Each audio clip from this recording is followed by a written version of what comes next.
Bienvenue, bonjour à tous. Les travaux d'ouverture de l'embouchure du fleuve Comoé ont été lancés hier par le vice-président de la République de Côte d'Ivoire, Daniel Kablan-Duncan. C'était lors d'une cérémonie à Grand-Bassam, dans le sud du pays.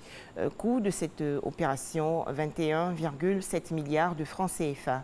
Dans 22 mois donc, les eaux du fleuve Comoé vont pouvoir se déverser aisément dans l'océan Atlantique en période de crue.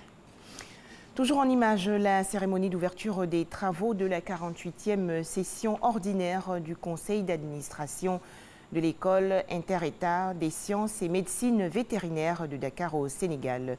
Les membres du comité des experts de la médecine vétérinaire de la sous-région ouest-africaine se sont donc retrouvés à Abidjan pour réfléchir sur une stratégie visant à faire de cet institut un établissement panafricain à l'horizon 2025. Parlons à présent du sommet mondial sur le commerce et l'investissement en Afrique. Cette rencontre va se tenir les 28 et 29 octobre 2020 à Dubaï, aux Émirats arabes unis. Mais avant cet événement, les organisateurs ont rencontré à Abidjan les institutions gouvernementales et acteurs économiques. Objectif, présenter les stratégies de sélection, de préparation et structuration des projets des potentiels participants pour les rendre plus bancables lors de la réunion de 2020. Les explications dans ce reportage de Jean-Marc Djadji. Faciliter les investissements étrangers directs en Afrique et fournir une plateforme aux entreprises pour leur développement, c'est la mission du sommet mondial sur le commerce et l'investissement en Afrique, ATIX 2020. ATIX Group et le représentant Côte d'Ivoire l'ont présenté aux chefs d'entreprise à Abidjan. Objectif de la rencontre, préparer les participants ivoiriens et structurer leurs projets en vue de les rendre plus bancables face aux investisseurs internationaux.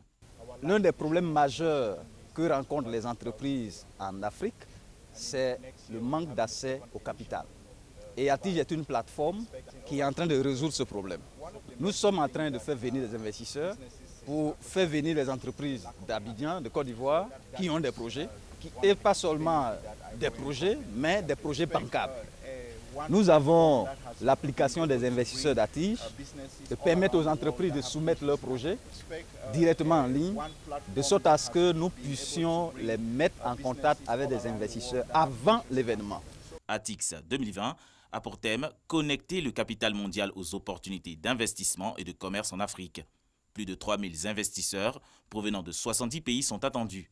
Près de 500 milliards de francs CFA disponibles pour les porteurs de projets. ATIX 2020 est prévu les 28 et 29 octobre prochains à Dubaï, aux Émirats arabes unis.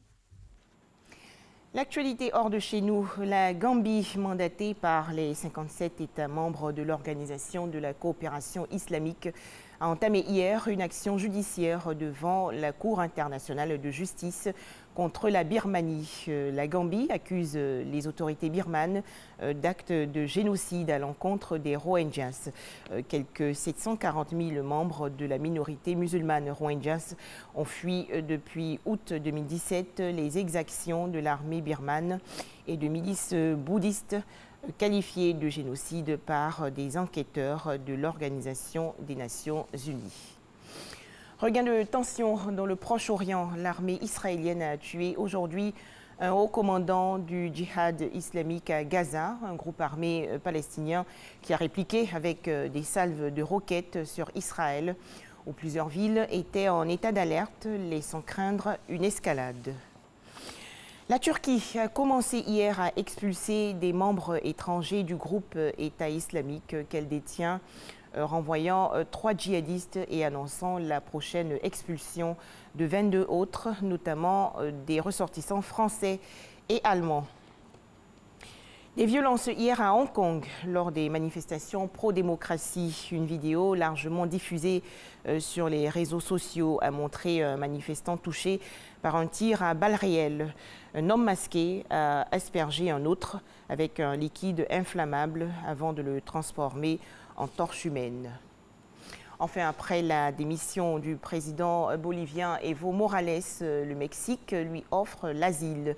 Evo Morales, qui s'est dit menacé, s'est envolé à bord d'un avion militaire mexicain la nuit dernière. Dans les rues de la Bolivie, un climat de tension s'est installé. L'armée annonce vouloir prêter main forte à la police pour ramener l'ordre. Voilà, c'est la fin de ces 5 minutes d'information. Je vous retrouve avec beaucoup de plaisir à 13h. Ce sera le journal.